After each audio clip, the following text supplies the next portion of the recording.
Hello, hello, hello, my dear friends. We're all in this together. Like the links in this chain, everyone attaches to the other. And if one comes out, the chain is broken or smaller. That was our message today. My name is Lorelei Fenton, and I am your roving Ancient Awakenings reporter. In my private life, I'm called the feel-good guru because as a transformational personal growth and spiritual growth coach, I help people feel great. And to do this, we have to heal our hearts and get rid of whatever is in the way of totally loving ourselves and loving our lives. Notice that's a we because we are all connected. And my transformation or your transformation affects everyone else's, the whole collective. So we're talking about the channeling on September 9th, 2018. It was a powerful channeling where we were visited by Archangel Michael. Can you really believe that, by the way? That we're in communication with these amazing kinds of beings? And they tell us, by the way, not to put them on a pedestal because we are as amazing as they are, so they say. But it is somewhat humbling that we find ourselves in the presence of these great spirits, is it not?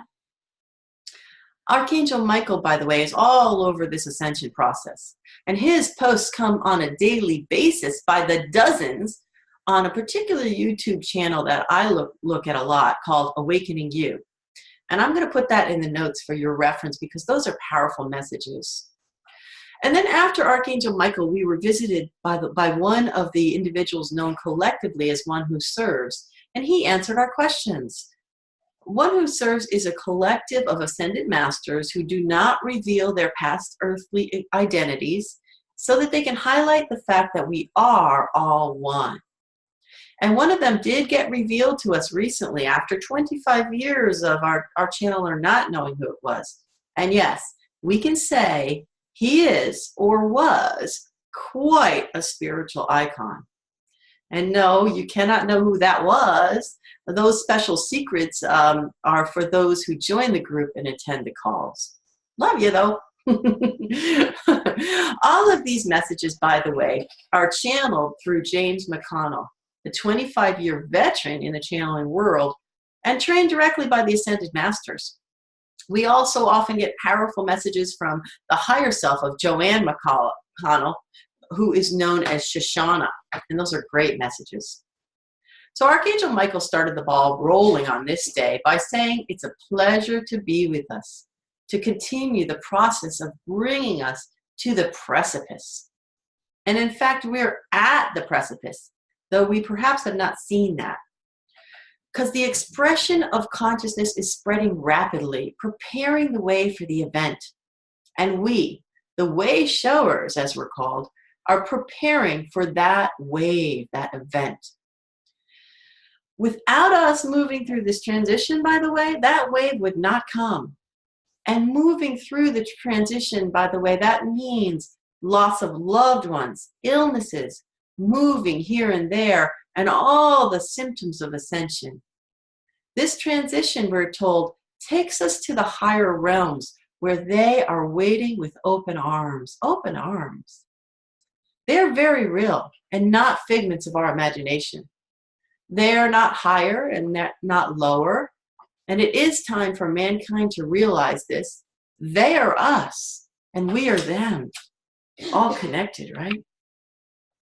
And when we meet, they don't want any supplication. They do not want kneeling. But what they want is for us to stand there boldly and put out our arms for a great big hug. And they're much closer than we can imagine right now. Closer than in a long, long, long time. In times long past, they would stand in front of us in physical bodies. And those times are returning as we understand the oneness and the connection we all have. We were told that Archangel Michael and Sananda and Ashtar and Saint Germain and Aramda and Adama and all of the archangels and the company of heaven and the Agarthans are all now with us together. We are all with them together in this. We, with all of them, are the alliance. We, particularly, are the boots on the ground, the arms and legs and eyes and ears, and what they do above to spread this light, love, and the one consciousness is done through us. How amazing is that? So then Archangel Michael left us with his sword of truth and his shield of protection. And we're advised to surround ourselves with the shield and hold the sword in front of us and spread the light, because the time is now. It is time to prepare. And then Archangel Michael left us, giving us his peace and love and telling us he would be back soon to assist as the many changes swirl around us. And I would like to add in also what we've been told, that the sword we're given is not one of destruction, as we often kind of think of a sword here in the third dimension. And this sword, my higher self is also saying, is actually one of shining the light of truth. Because light and truth, which is also, of course, love, are the only possible sort of weapons, if you will, that are effective against darkness. Then came our wonderful one who serves, Om Padme Oming at us, Om Padme Om Om. And greetings to you. I am thinking too, that this kind of Om Padme Om chant may be a good tool for us also to try sometime, because those ascended masters are very fond of it, aren't they? And I'm sure we could probably Google that online. I think it's a rather commonly known one, and see how and when we might use that. So one who serves mentioned that on the conversation before the channeling, one of our callers spoke of a picture he was very drawn to. Actually, and this was, I'm sorry, the caller was the one who mentioned this. And a spirit guide came to him through the gentleman who paints those particular beings. So one who serves says that this painting is special to him particularly, because the one being painted is actually an aspect of him. And one who serves wanted this caller to make note of the wisdom in that painting in the eyes of that aspect. And we each have many aspects from the past, famous and not famous, we're told. So this was an ancient Egyptian aspect related to Serapis Bey and to Commander Ashtar. He was a Cohen and a connection with something called the Imhotep. And now, as I understand it from Googling it, an Imhotep was a sort of ancient Egyptian architect. And pardon me if I pronounce that right, if it's pronounced differently. So he was a sort of ancient Egyptian architect. And a Cohen, all I could find about that was a kind of ancient Jewish priest. So one who serves says there's much more to the story that will be revealed to this caller later. And one who serves said that this is to trigger, this synchronicity, if you will, is to trigger a remembrance, as many of us will be triggered. In the picture, there was a purple ray around the man in the image, and also around our caller, which was detected by the painter. And our caller mentioned this purple ray that the painter noticed was around him as well as in the picture. So one who serves said this was the ascension ray around both of them. So that's pretty cool, huh? Now, do you feel like you may have a new guide? One of our callers did have this experience ever since the advance, and she felt it to be a powerful guide. So she asked about this. So we're told that this, and this is for all of us now, we're told that we are all having new guides and different ones, because this is the linchpin life where we're going to be catapulted to the higher dimensions, and we're going to need those higher sense guides. So the old guides are leaving, which may give us some sadness, although we may not understand why. But it's because those guides have been with us for so long, and they're so familiar to us. But now there's this transition. And so that's one of the reasons for much of our sadness, if we have a sadness that we don't see a reason for. In addition, we may be sad because we see what's going on in the world, and we know it's dark and negative beyond what it needs to be, and beyond the one consciousness. So this is another reason if we have some sadness. So to the one who spoke, our caller, he said she has not so much been given another guide as she has moved on to another guide. And the advance was a catalyst for this, for her. And this caller also wanted to know, because we were getting rid of contracts during the advance, should we sometimes keep our contracts? Because we don't really know which contracts are good ones and which are not.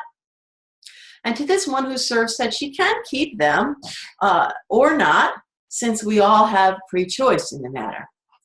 And she was told that that's totally up to her. But she might keep some that may be helpful to move through this ascension process. And also, here was another thing. She could also just simply ask Archangel Michael to use his blue sword of truth to sever all remaining psychic ties. I'll say that again. She could ask Archangel Michael to use his sword of truth, his blue sword of truth, to sever all remaining psychic ties that may be holding her down to this three-dimensional illusionary world. And that would work too. And by the way, I was also given this information very strongly that day on the call from my guides. We can always sever contracts and it will never hurt us because we're beyond the need for contracts and we're into the realm of living by free choice. So when we sever, we only sever any obligation to fulfill. We're just severing obligation. We can still fulfill on them by choice. And many of us will do that because we will be led to make that choice in our best interest for the mission that we still desire to fulfill on here. Meanwhile, if we're connected enough to our higher selves to be right here now in this process, hearing this information, we are making good choices guided by our higher selves. So no worries about severing contracts. If it feels right, it is right. So moving right along, have you had sadness over the loss of a pet recently? And have you wondered if there's a bigger picture as to why that pet had to go? One who serves said there's always a bigger picture for those, for anything pretty much, for those with eyes to hear and, eyes to see and ears to hear, right? So the bigger picture is this pet has not gone anywhere. It's simply not in physical existence right now. The soul, however, is here. And then we were told that the souls of animals are actually different than human souls. There is a kind of a one great animal soul. And when an animal passes on, it joins that one soul. Then perhaps later, it may come back as a horse or another dog or a cat, or very seldom as a human. And when humans pass on, they also join with the greater human soul that we're all a part of. But we also keep the personality. However, also as part of a greater soul, we hang on to that. So as part of the greater soul, or the higher self, if you will. So then we moved on, and someone wanted to know what's the distinction between asking for spirit guides or angels' help and giving our power away. Where does one end and the other begin? Or said another way, we're told to listen to our own guidance and no longer take it from gurus. But we're also being given lots of assistance from the angels and the guides and so forth. So what's kind of the deal with that? The caller wanted to know. So to this, one who serves said it's always important to not give our power away. And many of us have done that a lot in this illusionary process here on the earth. But we all have the power within us. And with that power, we can reach out or shout, I am that I am. I am the source. I am the oneness. See, we're all of that. And it's good to also ask for help from those who are here to give it, as in ask and it shall be given. And that's power too, because if we don't ask, we don't receive. And the help we get may come from within, or it may come from without, the higher self or others, because of course, we're all connected.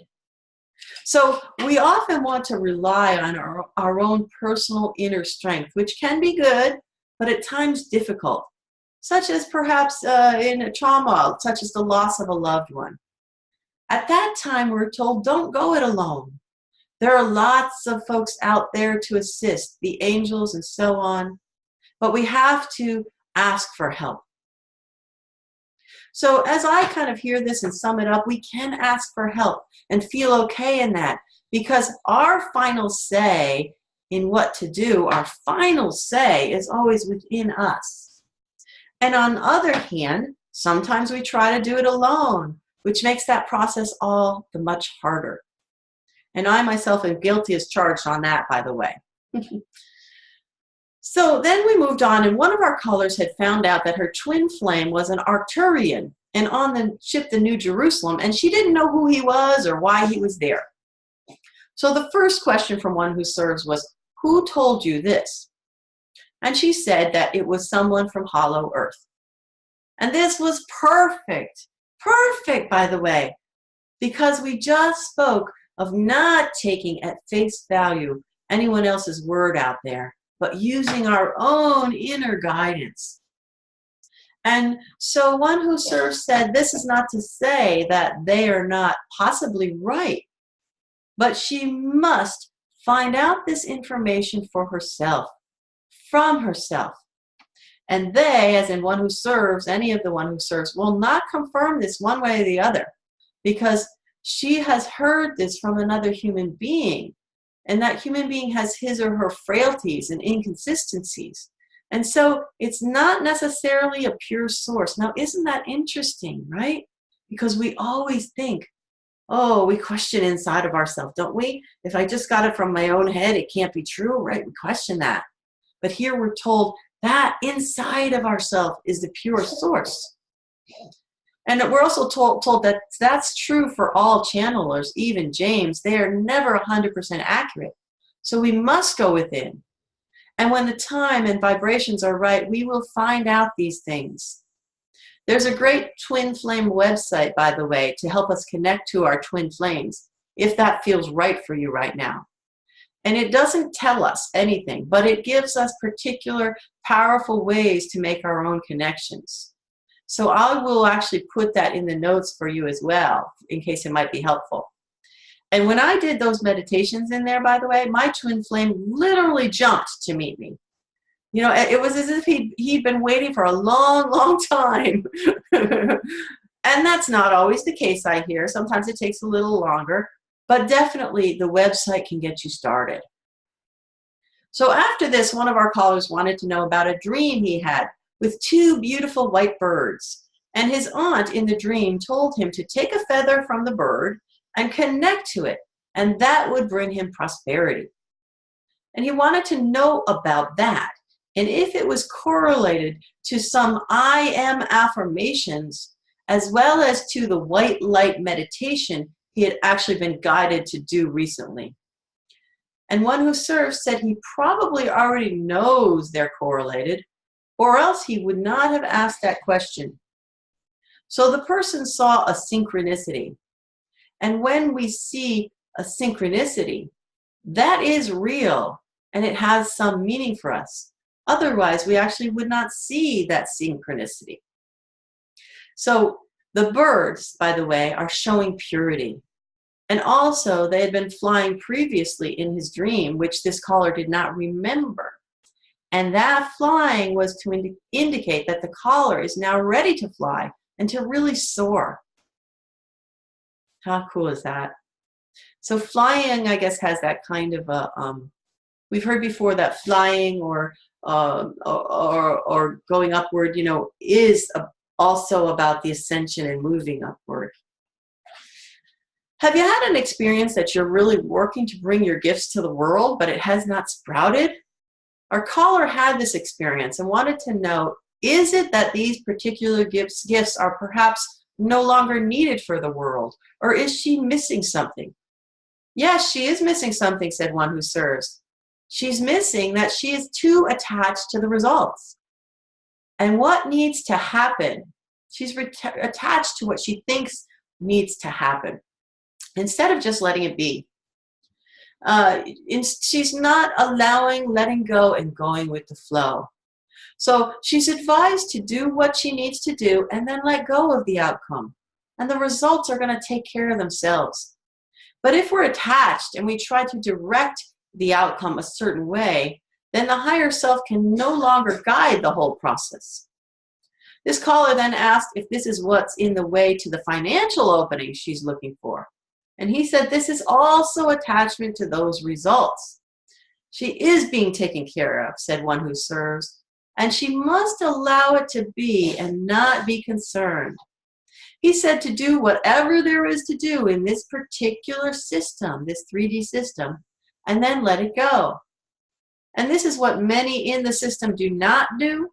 And this gets in the way of the law of attraction or the law of abundance, because if we put out lack, we get lack back. So we're focused on what's not happening, and vice versa.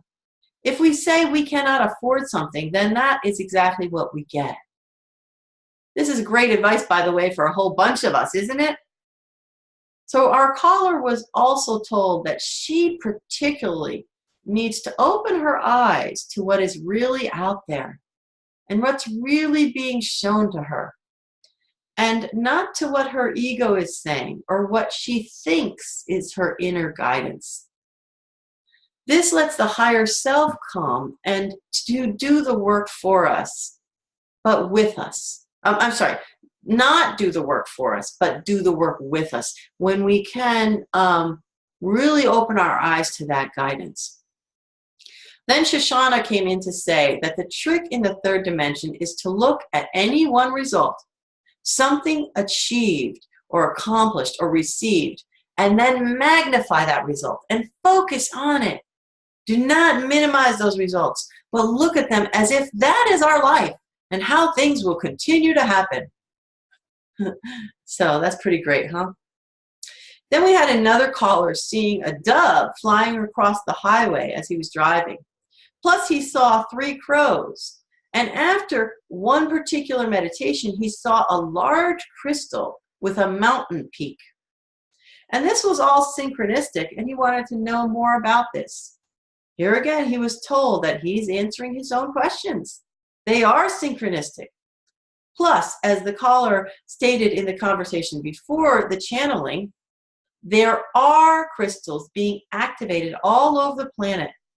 Some are large and some are not so large, and some are very, very large. These crystals are a part of the expression and reconnecting of the energy lines and the grid as this transition happens.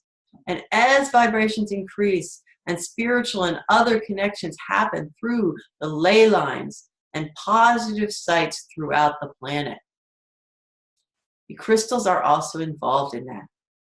This caller is a part of this activation, as many of us are, this activation of the ley lines and so on, though we may not know it because it happens in our dream state.